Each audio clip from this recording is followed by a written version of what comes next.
And good Thursday evening. How's everybody doing on this Thursday? Glad you could join us. Another edition of the Tom Talks Baseball Podcast Interactive Edition. I'm Tom Young. Thanks as always for joining us. You can find us on Facebook, Tom Talks Baseball Podcast. That's where you may be watching us this evening. Also, our YouTube page, Tom Talks Baseball Podcast, there. And trying something new, thanks to Periscope, we're now doing this thing on Twitter. So instead of clicking somewhere else to go to this, you can watch it on Twitter just by liking us there at Tom Talks BBP. I'm Tom Young. Glad you could join us this evening. David Lovejoy hopefully will be joining us here in a little bit. He's having some computer issues, I think, from the sound of it. So if he pops up, we will get him in here and get his thoughts on some things as well. What are we going to talk about today? Something I wanted to bring up last week, but we kind of ran out of time. I like to keep these in a certain length. So if we go too long, we'll just shove something to next week. But rivalries. Of course, there are the staple rivalries across baseball: Yankees, Red Sox, Cubs, Cardinals, Dodgers, Giants. But there are some really great, what I'm kind of calling newish rivalries that are forming or are becoming, they're blossoming. And I think they're worth talking about because I think they're going to be exciting, not just this year, but possibly for years to come. The Yankees, speaking of the Yankees, they are struggling right now. A team that a lot of people thought was going to win the AL East, kind of run away with things. We saw what they did last year. Despite being decimated with injuries, they were still able to win the division and make a good run. But this year, despite having all those injuries again, they are not necessarily making that run. So we're going to find out what's going on with them. Also, your thoughts on long at-bats. A really long at-bat a couple nights ago between the Cardinals and the Twins with Matt Wieters went 19 pitches. I think they said the third longest at bat in the history of Major League Baseball, lasted about 10 minutes. Is that a good thing or a bad thing for the game of baseball? I want to get your thoughts on that as well. And then if David can come in here, we will have another Negro League spotlight for you as well. But thank you very much for checking us out tonight. Hopefully you are having a good Thursday evening here in Amarillo. It's been kind of a weird week. We had 90s. We had a forecasted high of 98 on Monday, but some wildfire smoke came into the area, kind of kept us to the low 90s. And then right after that, boom, we dropped into the 30s, and we're setting record lows all over the place. And a little bit nicer today. At least there's no wind, but definitely feeling like fall here in Amarillo, Texas. Of course, NFL starting later on tonight, so I know a lot of people are excited about that. So if you're looking towards watching that Texan-Chiefs game, we won't keep you too long here either, because I know you maybe want to watch that. Or if you just want to watch some of the baseball that's taking place later tonight, as, believe it or not, this season is starting to wind down. It's amazing how quickly this season is gone, because it's only 60 games. The minute you feel like you're getting into it, it's about over. So anything on your mind tonight, let us know. We'd love to hear from you guys. But I want to start things off talking about some rivalries. And like I was saying up top, there are some great rivalries in all of sports, baseball, no exception. You got great ones like the Yankees, Red Sox, Cubs, Cardinals, Dodgers, Giants. The Yankees, Red Sox this year, it hasn't really been that great of one. The Red Sox are really bad. The Yankees are really struggling. In fact, I think I saw the Yankees 7-0 against the Red Sox this year. So despite the Yankees having their problems, they're having no problem taking care of Boston. But there are some other rivalries that have kind of taken over here in 2020 that I think going forward are going to be really solid rivalries, and not just this year, but in years to come. And speaking of the Yankees, them in Tampa Bay, it's turning into a really good one. And I'm a fan of this one because you have the major market team, the one that has all the money in the world, seemingly being able to get whoever they want. They can throw out $10 million annual contracts like it's nothing. And then you got this other team in Tampa Bay that doesn't have anywhere near the budget that the Yankees do, but yet they still find a way to put a solid team together. And that's exactly what Tampa Bay has done ever since Joe Maddon's been there. And they pretty much have been consistent for the last 7-8 years. And then this year, once again, you got this makeshift team put together that definitely has some talent. And they still got a lot of talent, too, in the minors with that a great farm system of theirs. But they're getting it done at the major league level. And when you had the beanball war kind of going back and forth, it led to Aroldis Chapman getting suspended for a few games after his head-hitting incident with Mike Brousseau. And then the next game, Brousseau coming back and hitting 2 home runs. And then Tampa Bay on top of that going 8-2 against the Yankees this season, as opposed to 7-12 last year. I think not only is Tampa Bay kind of saying, hey, we're now the team of this division, they're becoming the new rival for the New York Yankees here in 2020. And I think for the years going forward, these two teams appear to not like each other, and they're both good, especially when they're both healthy. And Tampa Bay playing some really solid baseball right now with the Blue Jays right behind them, and the Yankees kind of slipping a little bit there in a third in the AL East. They still got that 8th spot. Remember, we got 16 playoff teams this year, and the Yankees holding on to that 8th spot barely because of how they've been slipping. But Tampa Bay and New York, I think, is going to be as good, or if not a better rivalry than Yankees-Red Sox going forward. I think the Dodgers and the Padres is going to become a great rivalry. Now, once again, these are teams that, of course, are already rivals because they're in the same division. I get that. But thinking about just how they're going to be elevated for the years to come based on a team's performance or some moves that were made. And that's kind of the case for San Diego. We know here, being Sod Poodle fans, this is a farm system that was really stacked. Padres got a lot of talent in that system. And this year, starting to see some of that talent get to that major league level, starting to see some success there at the major league level.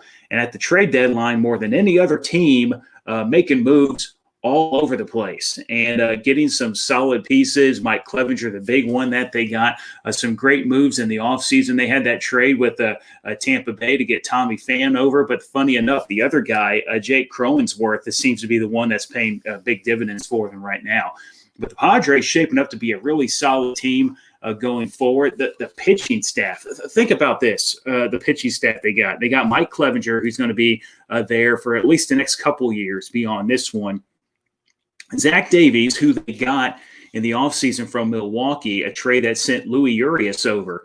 Some people kind of shocked by the fact that they gave up Urias for Davies. But Davies, I think, tied with Darvish and Bieber 7 wins on the season. So he's definitely getting the job done. You got Dinelson Lamet, who's been a very solid pitcher for him. Of course, Chris Paddock, a little bit down right now, but very young. And then waiting there in the wings, one of the top prospects in all of baseball, Mackenzie Gore. At some point, he's going to get a shot. Padres got a starting rotation that looks just lethal long term if they can find a way to keep all those guys together. Of course, the NL West has been a division dominated by the Los Angeles Dodgers for years now. Even though they haven't been able to win that World Series, they've been able to win the division effortlessly. And here come the Padres, a team looking like maybe they're going to be the ones to take over. A couple years ago, maybe you were thinking it was going to be Colorado wanting to take over. They finally had good pitching to go along with that offense. Wild card game, moved on. Maybe you're thinking it was going to be Arizona when they got Zach Greinke. That was going to be the time for them to take over. Maybe when the Giants had Madison Bumgarner and Johnny Cueto at his peak and looked like they were going to do it. But no one's been able to get the Dodgers off of that throne.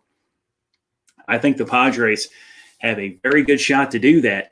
Maybe not this year, but going forward, they're going to be a team that's going to compete for the top of that NL West, and it's going to become a really good rivalry, I think, with the Dodgers there and the Padres. Another one, and this one has just kind of budded a little bit this season. I mean, of course, they play each other a lot, the Cubs and the Reds. And the reason I think this is becoming a good one, I think Trevor Bauer has added a lot to this. Trevor Bauer, a very outspoken pitcher for the Cleveland Indians, now the Cincinnati Reds. If you follow him on Twitter, very vocal about numerous things.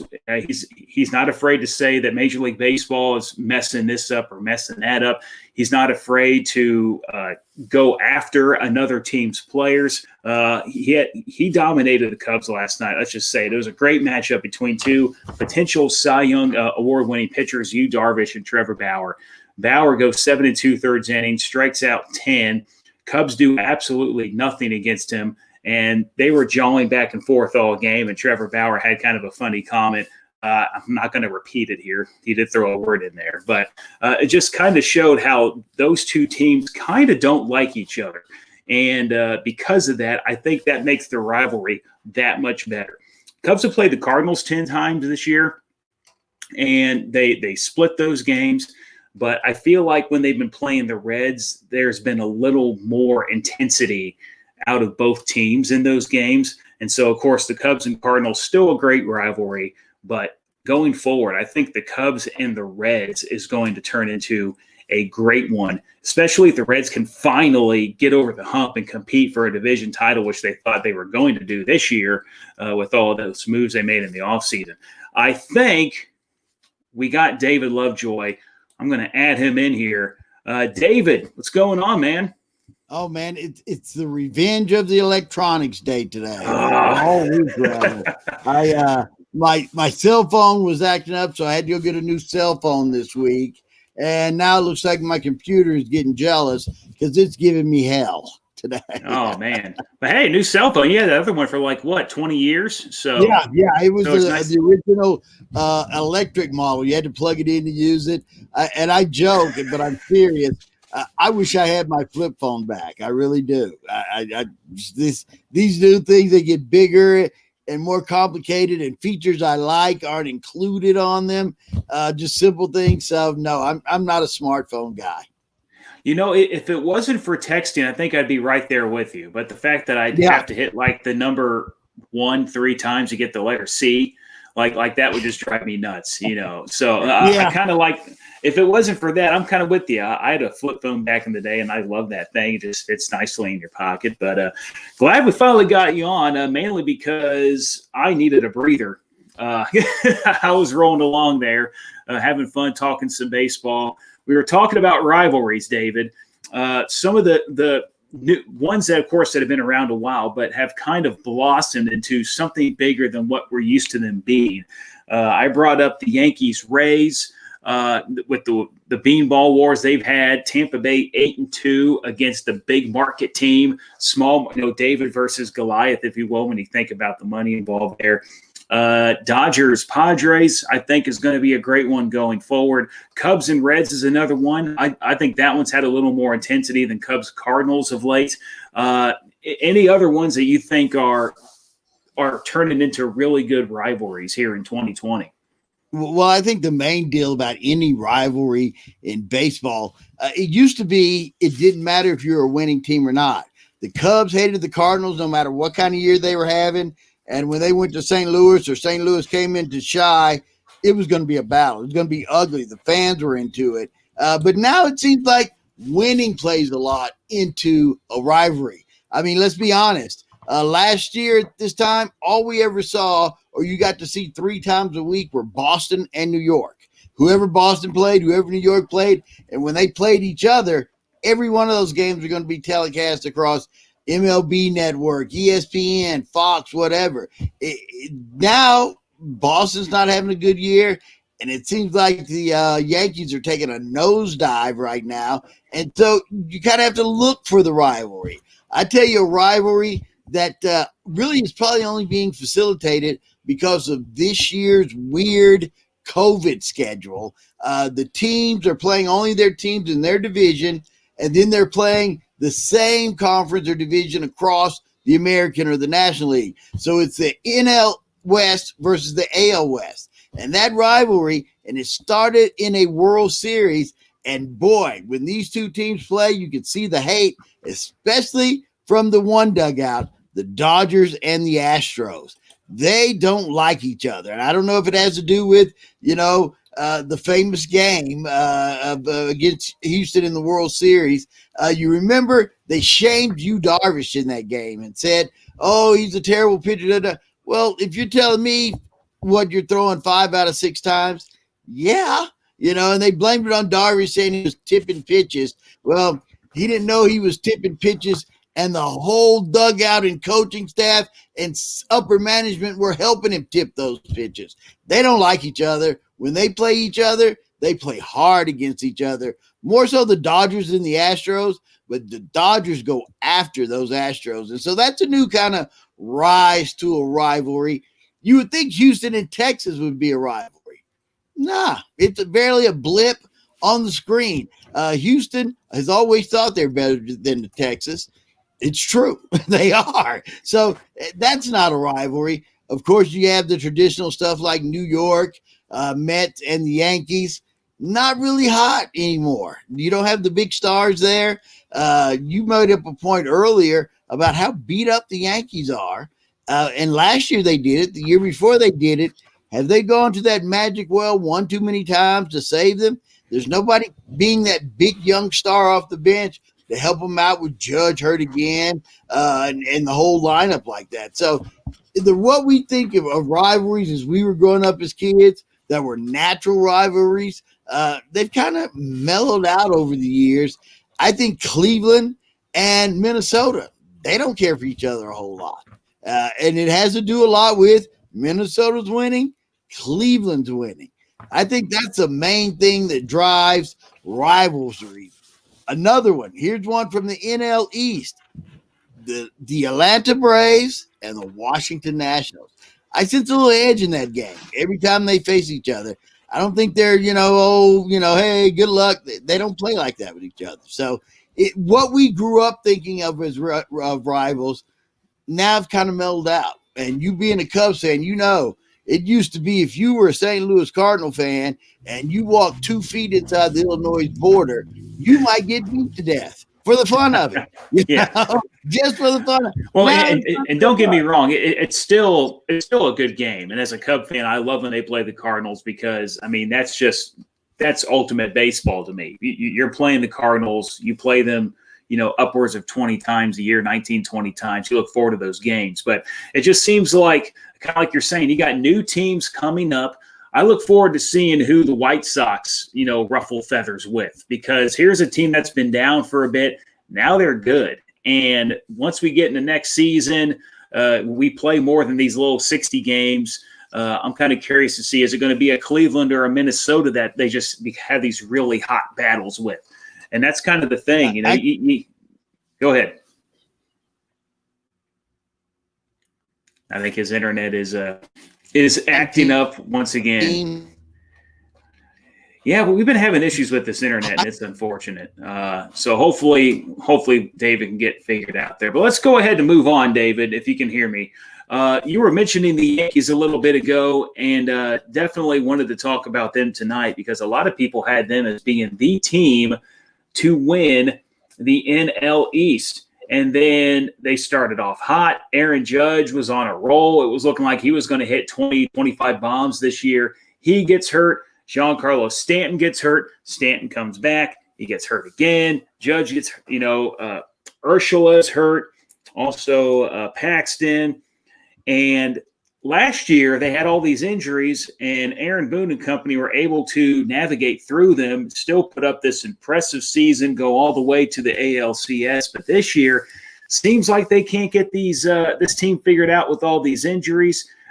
They've been struggling. We talked about their struggles with Tampa Bay going 2-8 against them this year. Thank goodness for Boston. They're 7-0 against the Red Sox. But when they're not playing Boston, it's been a big struggle for the Yankees.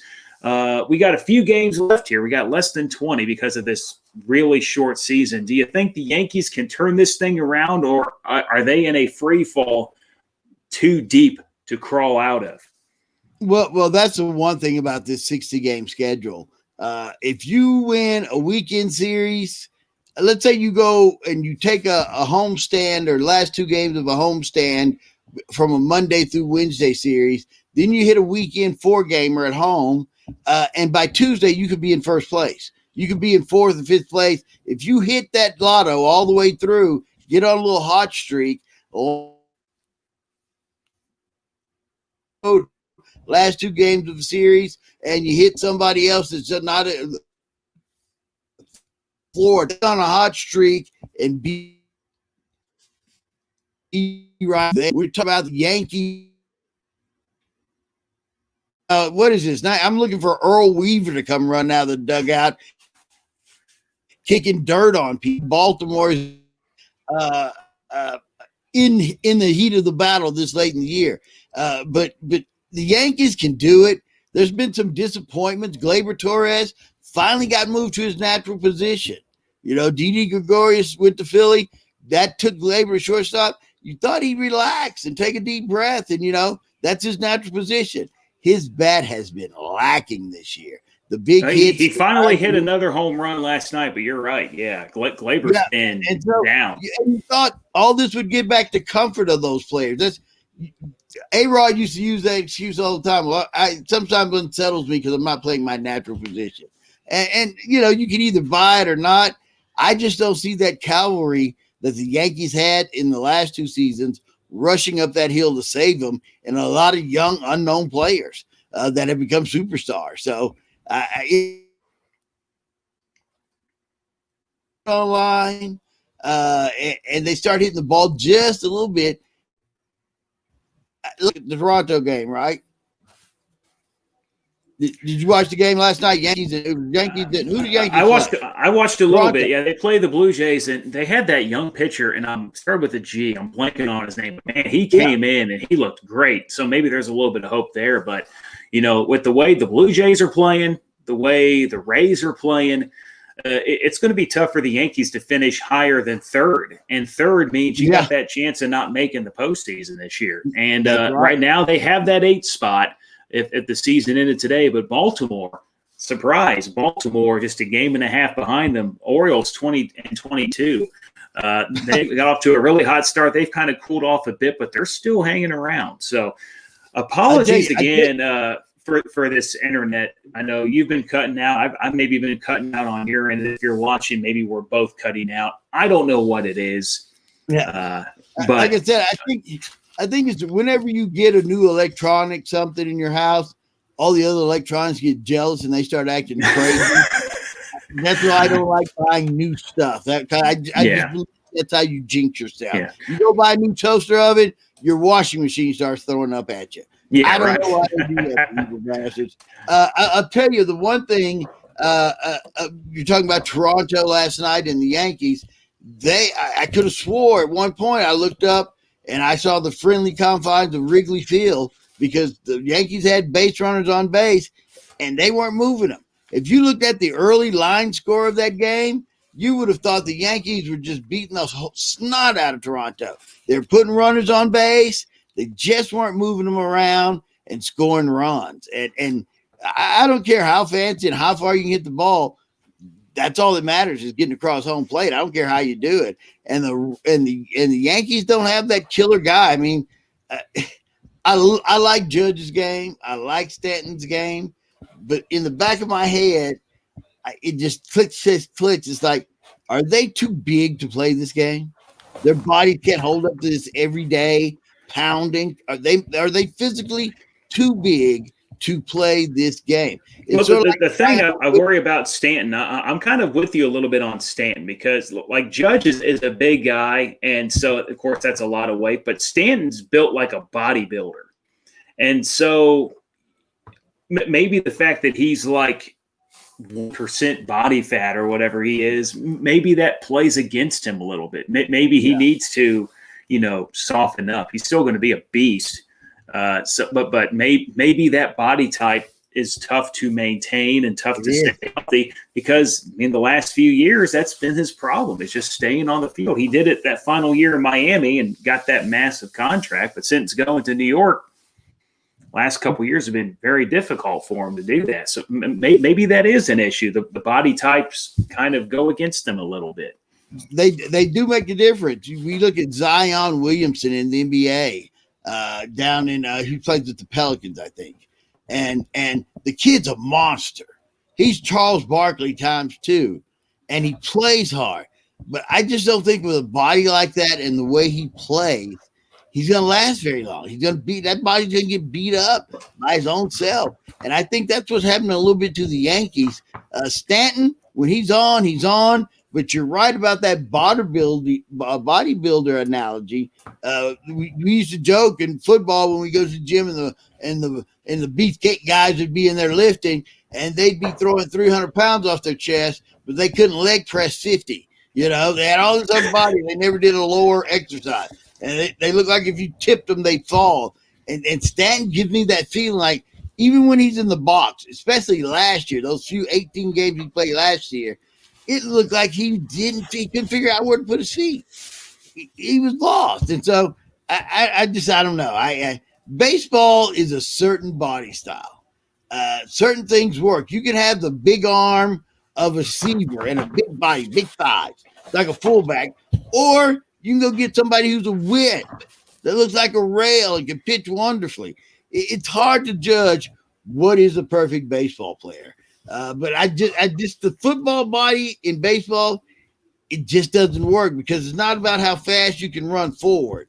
It's about how fast you can run backwards, look up, find the ball, catch it, twirl, and throw it back in. It's a different skill set, different quickness. It's just hard. People say, "Oh, baseball's sissy and and football's the toughest." Baseball will eat you up, sir. Yeah, baseball will get you in a different way. Yeah, it'll get you with the longevity of the season. Football, you got 4 to 6 days to recover from a previous game. Baseball, you got to get back out there. You're playing sore all the time. You don't have much time to recover. But we'll see. Speaking of recover, can the Yankees do it? I think it's going to be a struggle the rest of the way. They do got to play Toronto a few more times. I think they're 1-2 against the Blue Jays, so they got that coming up. They got to play Baltimore, who they're 1-2 against. Fortunately, they got 3 more against Boston, who they've beaten up on. But you got the Blue Jays and you got the Rays, both looking really good, winning first and second in that division. And since we're having these internet issues, I'm going to try to get this thing in here so we can try to get your thoughts and on. I want to get your Negro League spotlight as well. A great one that you all know, but maybe don't know, that David's going to talk about a little bit later tonight. But you know, but you don't know. You know, but you don't know. Let me ask you this question, Tom.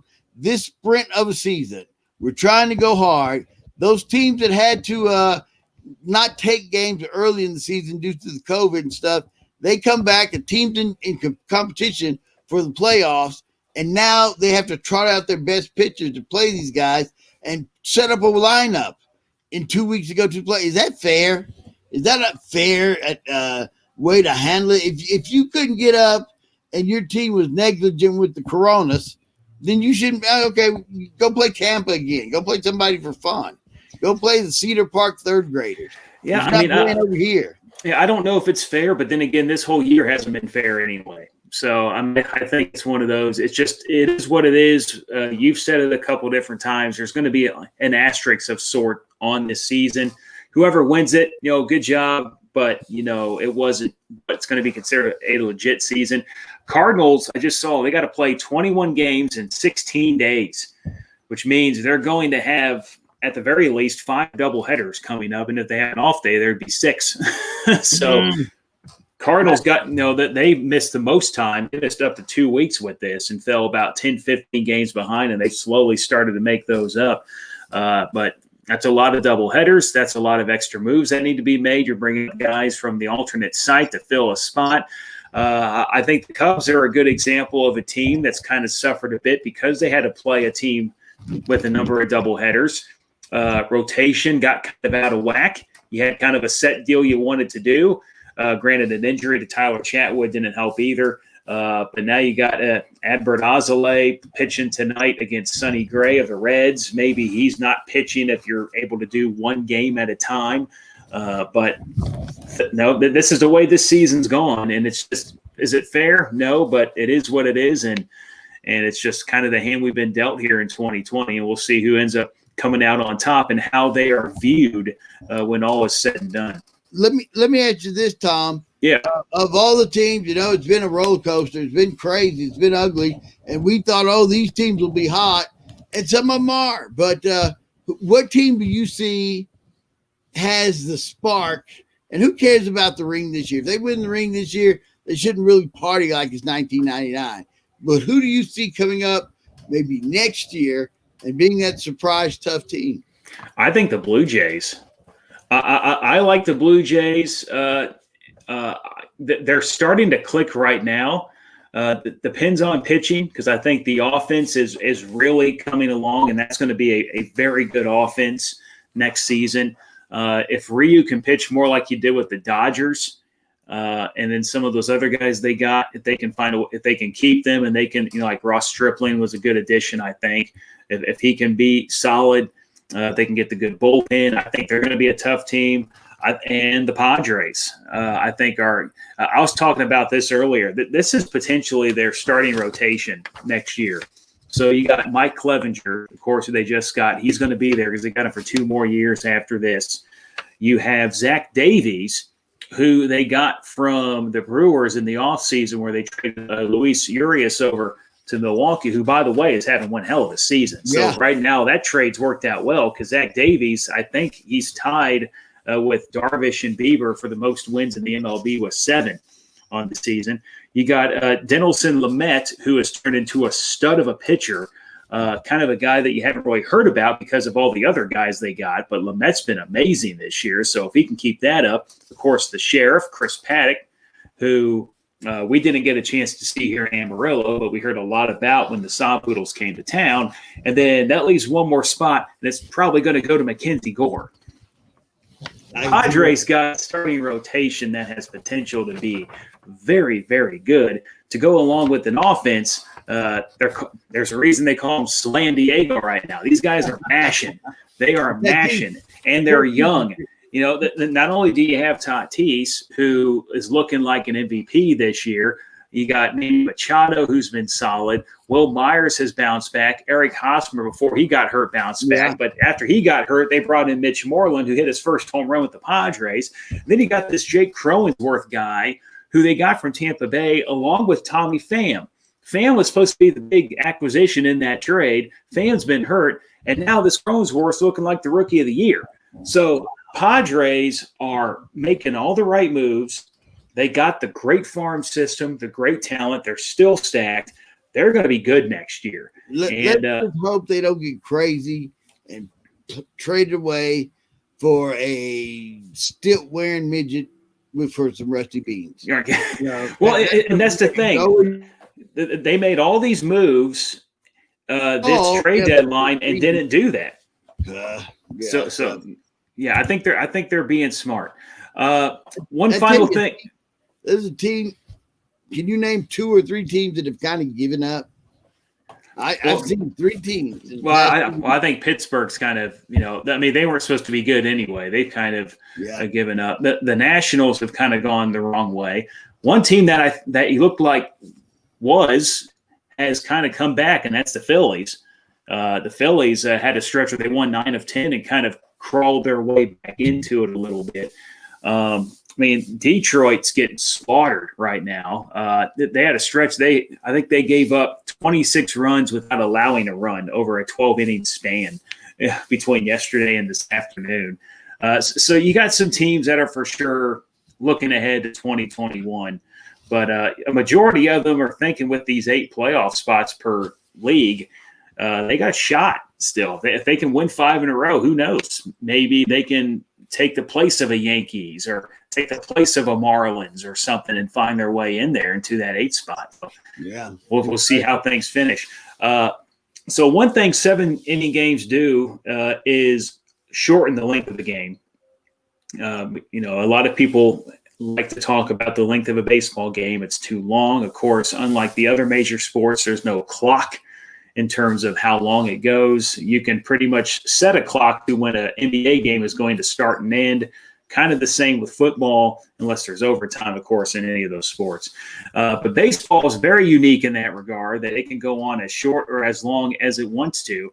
And one thing that happened on Tuesday night, Matt Wieters came to the plate for the St. Louis Cardinals against the Minnesota Twins. Cardinals up 5-2, bottom of the 3rd inning, bases loaded, 2 outs, and a 19-pitch at-bat takes place. that ultimately ends in a flyout. But this at bat lasted 10 minutes. And I want to show off a tweet here real quick, David, from Eddie Radozovic. I hope I'm saying that right. He put this up immediately after. Matt Wieters just had a 10-minute, 1 second at bat, 19 pitches. That's awesome, and also very not awesome baseball. And I was kind of thinking about that before I saw this tweet from Eddie Radozovic. Do you like lengthy at bats? Do you think they're good for the game? Do you think they're bad for the game? Do you think there's something we can do about it? Leave it alone. But a 10-minute at bat is a pretty long at bat. But what do you think of one that lasts that long? I mean, it's not all the time, of course, but 10 pitch at bats are common. It goes down to strategy. And if you got that many bats to break, you break every one of them until you get your hitter strike out. That's the way I look at it. I see. I know some people it's annoying, and you put a guy up there who hits 210, and it's all he is, a punch and Judy hitter, and he goes up there and punches, and and when you get a serious pitch, you can't catch up with it, but he fouls off your payoff pitch. And I like those. So yeah, I'm for. Yeah, I'm kind of with you. I love him as well. I mean, you think about that situation. If Wieters gets a hit, that ball game is out of reach early on. Yeah. And you got a batter up there battling. You got a pitcher battling. You got two elite athletes. And that's something I think we don't always remember. Just because they're maybe the worst or not that great at that level, they're still a hell of a lot better than like 99% of the world at what they do. Like, they are damn good. Larry Keenan. That's all I got to say. Larry Keenan. Larry Keenan. Who's Larry Keenan? Larry Keenan played basketball for the West Texas Buffs. And then he went on to, I can't think of some junior college. He got drafted by Denver. Okay. And just a magnificent player. But just like we were talking before, what are you? What are you doing? Yeah. He was born too soon. He was too big to play a point guard. Teams want him to play that point guard, and it's not going to work. Yeah. So the guy's obviously really talented and really good, but he's just not, the 0.01% elite. And some teams will never step away from that paradigm. They'll never step and say do it like that. They'll never do it. Yeah, but I'm a fan. I was a fan of this at bat, just going back and watching, because I wasn't sure how it was going to end while I watched it. I'm just like, man, foul ball, foul ball, foul ball. I mean, they were battling. Neither was giving in. It ultimately ended in a flyout, which is a very routine play. But the whole idea that this happened was really cool. Now, I think, what was it, 2 or 3 years ago, it was Brandon Belt that had like that 21 pitch at bat for the Giants. That I think also ironically ended in a flyout. I've heard umpires criticize those guys for you go on, hit something. Dude. If every one of his pitches lands on top of the plate and rolls off, it's a foul. Yeah, so, I mean they're up there to protect until they can get a pitch they like, or that they're unsure it's a strike, just fouling off and live for another day. And I'm a fan. The good thing about making a pitcher work. And that's why I was always the number 1 and number 2 batter. Number 1, because of speed, had a little speed on me. Number 2 is I was small enough the pitcher had to pitch to me. And so they got frustrated. They would get frustrated. And the next guy behind me hit a 2-run shot because he's pissed and throwing junk. If you can get to a freeze your hand kind of guy who's got no confidence, you take everything. Yeah. Well, David, let's wrap this thing up here. Before we go, do you want to do one? Yeah, you want to do Satchel? Let's do it. Let's do a Negro League spotlight here with David Lovejoy.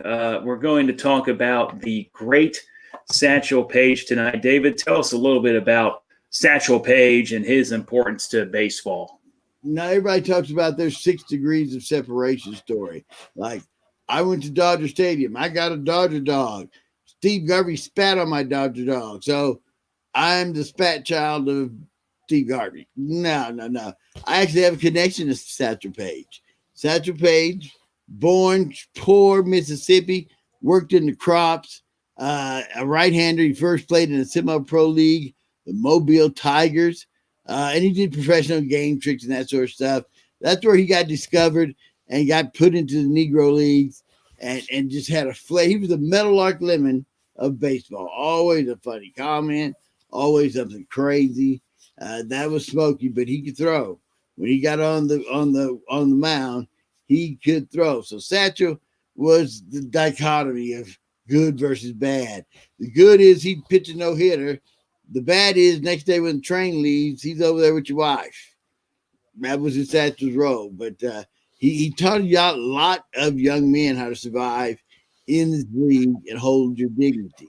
Then we want to have games, the town versus the spooks. Well, you know who got to play the spooks in full cheap regalia. And Satchel refused to. Satchel refused to get off the bus. He said, this ain't baseball. It's a Halloween show. And so you just got to give him the credit. The funny thing about Satchel, no one knows how old Satchel Paige is. I have heard that. Yeah. Like, any guesses or? Well, some say 1906. Okay. No, that's when you came to live with your grandparents in 1906. They came in, they don't know. They don't know. But they taught this kid. He learned to throw.